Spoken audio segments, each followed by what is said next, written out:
Hey folks, hope you're well. It's going to be a bit noisy in the background at the moment, I think, because Ollie is ridiculously excited at the moment. Emily come running in to tell him that in Roblox on some Adopt Me game, they're giving away a Scooby-Doo pet that becomes a rideable flyer, whatever the hell that means. And he was so excited that when he asked me for his Kindle back, I was just like, if I say no, you are just going to fall apart. So I was like, okay, but if you rage on it, it's going away again. So he's been just bouncing around the house, really excited, trying to do the various missions. I don't know what any of this stuff particularly means. I'm guessing you do a load of missions and then you unlock this character that whatever. But yeah, he's bouncing around. I've asked him to go downstairs. I can hear him bouncing around outside. So background noise, that's him. I mean, we've had a really good weekend. I put out on Twitter that the weekend's been really nice, but I am so knackered right now because we put Ben to bed last night. We watched some TV. Claire and I have been watching Community for the past sort of 3-4 days. We're about 14 episodes in. We're absolutely loving it. It's fantastic. I can't believe I missed it when it actually came out. We've been really enjoying it. Going to bed about like, I don't know, let's say 11:30-ish. And from 12:30 last night to about 5 o'clock this morning, Ben has just been awake. Either just wide awake and happy or crying because we've tried to get him to go to bed. Or at one point, we'd put him in his bed, it was all quiet, and then he just heard a door open, and then Emily's like, what are you doing? And he's just in her room playing with her stuff, and then he went in Ollie's room, and there was a point about 4:30 where I was just standing outside his door, and every time he opened it, I went, go to bed, just go to bed, get in your bed, and he'd just go get in it, and then 45 seconds later, the door would creep open and I'd be like, why are you here? Get back in your bed. And oh, it was just ridiculous. At that point, Ollie came out and was like, you've woke me up. And I'm like, I'm sorry, mate, but been at this for 4.5 hours now. We tried getting him in bed and getting him to sleep here and it didn't work. He was just kicking us and rolling around and talking. And I guess he's just fed up of being in lockdown, bless him. I did take him out for a nice long walk over the weekend a couple of times to try and sort of let him get some steam off, which is cute because he was talking to me like, you can't catch me, daddy, and he'd run off and I'd have to pretend I couldn't catch him. But yeah, we are both just exhausted today from that. Luckily for me, Claire's job is quite flexible in that she can say, I'm not going to do this, that and the other today, I'm just going to do paperwork. And so she was able to just spend the day with Ben while I just got on with work because Monday's always my busiest day. But I think I've had something like a couple of pints of coffee and maybe 3 or 4 teas throughout the day just to try and keep me going. And I feel okay. I just feel I'm not going to sleep. I will sleep tonight, but I'm not going to sleep easily because of the amount of caffeine in my system. You might notice in the background we bought and put up a blind, which I just thought I'd put down to see how it looked on the video. I worried that it might be too dark. I've got the massive lamp in front of me. I don't know what effect it's having really on everything because the room itself looks kind of odd. But I probably won't have it down in future. Claire and I put that up. We were pretty foolish. So it was our anniversary on Saturday, and I always sort of worry when I got up that day and Ollie was just in a foul mood again, and he kept hitting at me. So I just carried him upstairs and put him in his room and just told him if he was going to be like that, he wasn't allowed down until he calmed down. And I thought, oh no, the day's just going to be us fighting all day and it's supposed to be a nice day because it's our anniversary. Luckily, he came down like 10 minutes later absolutely fine and got it out of his system and he was good. He was happy and everything. The flowers arrived as expected. Claire opened them and I was like, they are way smaller than the large bouquet I thought I was buying in the picture. The picture had it out like that and these were like that. And I counted them and there was, I was sat there like emailing the company going, your picture has like 14 in a medium and mine has 13 in a large. So what is going on? And they asked me, and Claire's like, these are really lovely. And I'm like, they're not as lovely as they should have been. So I was very disappointed with that. They said they're going to sort it out. I guess it was a mistake, whatever. It's not that big of a deal, but I think because I was in a worried mood about Ollie kicking off, I was then in a worried mood about that. I'd already messed up Claire's breakfast in bed as well. She asked for, it's only like toast with marmalade on one and butter on the other, but I just completely didn't even like. I buttered them, brought them up, and she was like, "There's no marmalade," and I just felt like the day was ruined. So it wasn't, but I was just like, "No, I've already cocked up the first 2 steps." So then Claire wanted to put this blind up, and I was just like, "This is going to go wrong. This is just going to be a massive catastrophe." She wanted to use her new drill that she bought, so I was kind of just peripheral to it all. But I was helping her measure it out, and we were trying to figure it out. There was no instructions with it, and I was like, well, it's probably because it's not that hard. You just put 2 brackets up, and then you line it up and put it in. And so we got it all out. We did that. We were putting the two like metal bits up. We drilled a hole in and put it in place, then realised we couldn't put the plastic bits on it, so we had to undrill it, so there's just a hole in our ceiling. Once we got it all in, which took us way too long, and the kids were in Ben's room just trashing the place. I looked in and there was just toys everywhere. It was completely upside down.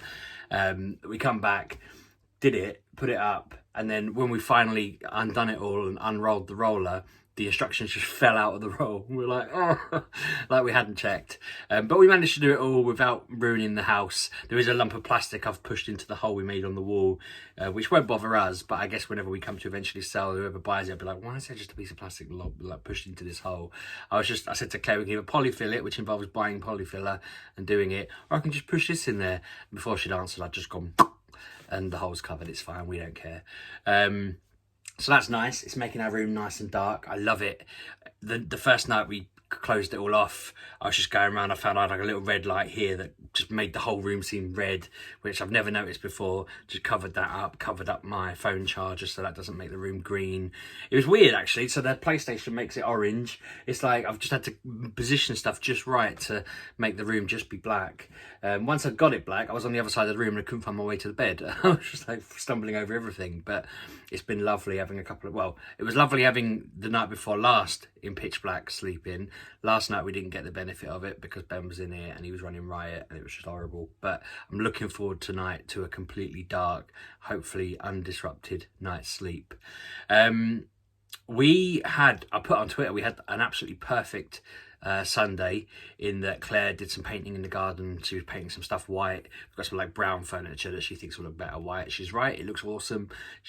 She was doing that. I was sat there with a comic book with my feet up just reading it. Ben was playing in the sand pit, and Ollie and Emily were doing whatever gaming in the other room. I can't remember what they were doing now. They just weren't really there. It was quiet, and it was just glorious. I had a couple of beers and just chilled. I felt like that's probably peak lockdown. The neighbours stopped playing their music.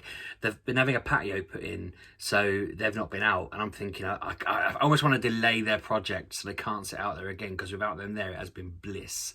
It's been so nice. So it's a shame really that I was so chilled yesterday and then didn't get to carry that into today because of the night's sleep. I mentioned on the podcast this week that, speaking of the sandpit, I went and bought some. I went to the shops. Claire went shopping and couldn't get everything she needed. She asked me to nip round to Tesco's near our house, and I went round there. And on the way in, they just had loads of sand in the door. I've put it loaded in the trolley and I'm wandering around the shop, and halfway around I realised I didn't have my wallet on me, and I thought, I'll use my phone, it'll be fine. Got to the till and my phone A, wouldn't connect, and B, I'd gone well over the £30 limit they have in there. I thought it was £40 and they had a £30 limit. So I had to ring Claire and ask her to send Emily round for me, because she was like, I'll put some of the stuff back. And I was like, yeah, but I've got to like drag this sand across the bloody shop and whatever. Yeah, I can't even pay. It's not going to work. I need the card. So Emily comes running round and she's in the distance of the car park. I'm at the exit of Tesco's, and I sort of shouted out to her like, I'm over here. And then I said to her, go round. And so she's like, I can't hear. And I'm like, go round. And as she sort of started going, she went a bit the wrong way. And I went, no, turn right and come round here. And as I'm shouting this across to her, like say I'm in this direction, somebody sort of here just started going, all right, mate, don't talk to me like that. You know, you don't need to shout. I heard you the first time. Just come straight towards me having a right old rant. And everyone around me was like trying to stop this woman. Like, no. He's talking to his daughter over there. He's talking to her, not you. And when she realised what was going on, she was just like, I'm so sorry. And I was really mortified because this woman just thought I was bellowing at her, because she was much closer to me. So like, it would have just looked really rude. Where Emily was further away, I was justified calling out. So, yeah, I was very cringy. I had to go back into Tesco's and my trolley had been wheeled off to customer services, and I was just like, I'm sorry. I created a scene at the till, created a scene at the door. All the staff saw this unfold, and then I had to kind of just wheel my stuff to my car. And as I came out the door again, everyone was still just looking at me like, you idiot. I just wheeled off to the car and was just like scuttled off. I actually then thought, I haven't, because I had my wallet then, I was like, I can go get all the stuff that I didn't get in there, because I thought I was going to a £40 limit. So I drove to Co-op, and again, I mentioned this on the podcast. If you haven't already heard it, I'm sorry, but I can give you a bit of a visual with it. But I went in, I bought all the stuff I needed, and at the till I said to this woman, like, how much are those beers? And she sort of looked at me a bit funny, and then she looked at the beers, and then she told me how much they were and everything. And I bought them, and the lady behind the till was being a bit odd. I didn't really know what was going on. And then I got back in my car, and my hair was just like this, just up like a bloody troll. I looked absolutely ridiculous. I looked in the mirror, and I just was just trying to drag it all back down again, flatten it out. I felt like such a moron. I don't know if I looked like that in Tesco's. I assume it had happened when I opened the window in the car. I can't tidy my hair up. But I looked so, like, I'm certain I didn't leave the house with that bad of a hairdo. It was just, I sort of looked in the mirror and I thought they just didn't understand what I was asking for or why I was asking about the beer, because it just said it was on sale, but I was just like, well, how much is it? I want to know. But they were just looking at me like, what are you? And I thought someone around the shop thought, because I walked down an aisle and I thought I'd walked the wrong way down the wrong way or something. This woman just looked at me like I was a bit mad. Someone else talked to me in a really patronising voice, because I think I was waiting to look at the ice cream, because I've been asked to get ice cream for the kids. And she was like, oh yeah, I'm sorry, I was in your way. And I just thought afterwards, they obviously thought I was some deranged lunatic who goes around with troll hair. I mean, it may be an improvement on my horrible sort of comb over mop that I normally have, but it was embarrassing. Yeah, I don't know whether I can go back there with my normal hair and just be like, I'm not mad, just apologise to everyone, completely make it worse, act like, yeah, I don't think I can go back there on that particular day when those staff are there. It's just not going to be allowed. Claire's mum and dad came round and stood in our window and had a chat with us for a bit. That was quite nice. They brought a box. Bless them, they're so sweet. They brought a box with a bottle of wine, 3 beers for me, some popcorn, some chocolate, some sweets for the kids. They put it on the doorstep and they stood in the doorway and spoke to us for a bit. I think they'd walked the dogs around. I can't remember now. That might have been a different day. I think they drove around, actually. They just chatted to us for a bit and then they drove home. And I just thought that was really sweet. Just a nice little visit. I felt like a zoo animal sat in the window talking to them. My mum and dad, bless them, sent us a box with some flowers in. I put to Richard and Claire from mum and dad. And I was just like, which mum and dad is this? And I asked my dad subtly whether it was him. Well, I say subtly, I just sent him a picture saying, is this you? Just of the love mum and dad. And he was like, oh yeah. And he said apparently he wanted to put love mum and dad and then surname, but my mum said, no, don't do that. So they didn't do it. And I was just like, well, you kind of need to, because they put Claire and Richard as well, 2 Claire and Richard, not Richard and Claire. So I was like, well, my mum would put my name first because I'm the one she gave birth to. But no, apparently she prioritises Claire over me. So there you go. But it was very funny. Typical. I kind of knew my parents would be the ones that would put that, because I think Claire's parents would have known, would have thought ahead. My dad would have thought ahead. My mum wouldn't have. My mum's mad, bless her. But they were lovely flowers. I was slightly worried they were going to upstage mine when they arrived. It did stitch me up a little bit because they arrived. I thought Claire had bought me something and was like, put them on the stairs, text her saying your Moonpig order's arrived. And then I'm guessing she forgot about that because she come home and we were sat down at dinner and she went, did you get me some flowers? And I kind of looked at her and was like, maybe. And she was like, oh, they've arrived. And I said, what? They weren't supposed to arrive until Saturday morning. And she was like, they're on the stairs in the Moonpig box. And I was like, they're not from me. I was like, I thought they were from you to me. And she was like, no. And I was just like, oh, okay, well, who are they from then? And we opened them and I was like, oh, they're lovely flowers. I was thinking, if mine arrive and they're not, I mean, mine were lovely. There were roses and lilies, but they're just smaller than I expected. They were fine. I just freak out. I mentioned before I freak out when I get Claire gifts. She's insisting they're fine. They're opening out a bit and I think they do look fine. I regret kind of jumping straight to email the company being like, raw, these are tiny. I do still think they'll probably say, yeah, fair play. We left out like 5 flowers or whatever because COVID or whatever. But you know what I mean? Don't sell them as large if you can't deliver large, I suppose. I'm not going to name and shame them or anything like that. And it wasn't Moonpig. But, yeah, it was, it was silly because Claire was like, oh, you've got me flowers, have you? Oh, that's kind. And I was like, damn it, my surprise is ruined. My plan was that I would give her a card and I'd get on with breakfast and everything and I wouldn't do anything and then arrive and she'd be like, oh, nice. And, be happy. But it kind of got derailed, which it always does.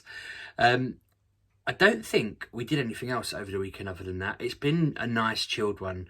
We didn't have, other than like very early Saturday, as I say, taking Ollie upstairs, he's had no other kind of tantrums. I feel like he's a lot happier. He did some learning with Bite Size. He was learning about Gandhi today. I think that was, they're covering India. He's been very happy playing on other bits and pieces. He's been good enough that I was happy giving him the Kindle back under the proviso he doesn't go nuts with it and hit it and things when it upsets him. I mean, he has been trying really hard to stop doing these things.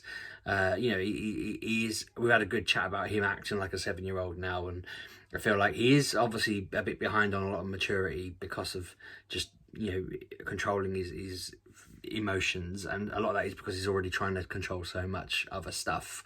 And I feel like he has gone up a bit. I think they've all grown up quite a bit actually recently, being home and just, I guess, having to, as I say, Ben's massively grown up. Emily's been really autonomous, getting on with her work, tidying things up, looking after the boys in the room while we're trying to get on with our jobs. If we both have a meeting at clash, Emily's got to take over, and she just does it really well. Quite proud of him for that. Yeah, it's just been a really weird time. I feel like it's going well. If Ben can just sleep tonight, we'll be all right. Let me know how your weekend's gone. I can't believe it's been 4 days since I did a video. It's like, it feels like they're it feels like they're more quicker than they are. I kind of want to do more a week, but feel like there's just not enough to talk about. It's just too quiet. Unless I go out and humiliate myself at the supermarket again, it's just not enough to talk about, and I don't really want to do that. But yeah, let me know how your weekends are going. Let me know how your week's been. Sorry. I'm getting confused over whether or not lockdown's going to finish this month or not.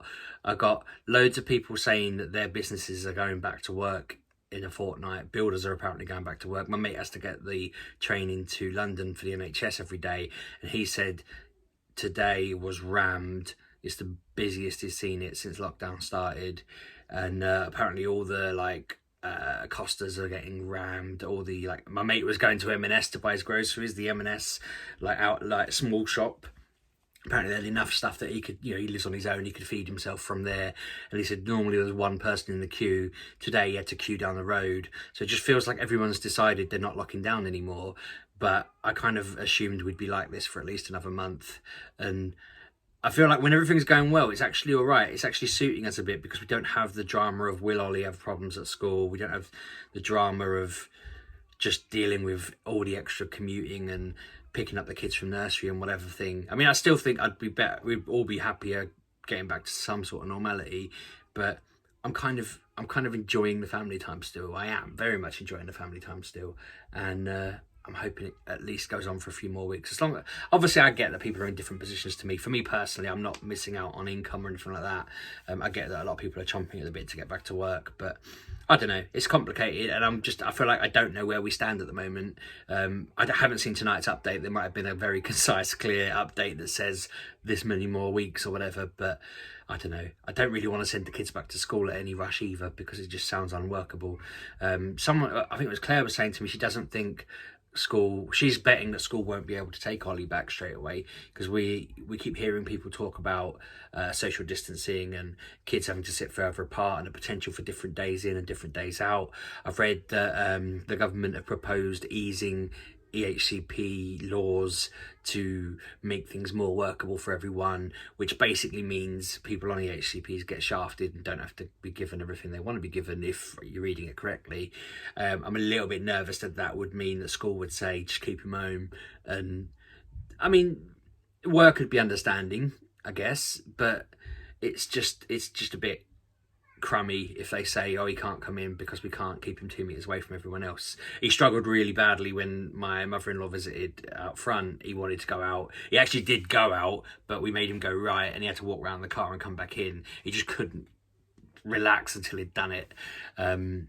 So yeah, I kind of feel like for his safety and everybody else's safety, that might be what they have to do. We'll see what happens. There's no point guessing. It's just there's little bits creeping in now where I'm thinking, yeah, Claire's probably right. They're probably gonna have to say something. But yeah, anyway, every time I think I'm gonna stop, I think of something else to say, so I'm gonna stop now. As I say, hope you're all well. Let me know how you're getting on. Comment below. Subscribe if you haven't. questions, topics, whatever, always welcome. I do keep wanting to do this Q&A one, but I keep forgetting, and I'm not really sure where to sit and do it and how to sit and do it. But if I figure it out at some point, I might ask Kev how he does it and then follow that. But yeah, let me know how you're getting on. Chat to you soon. Cheers.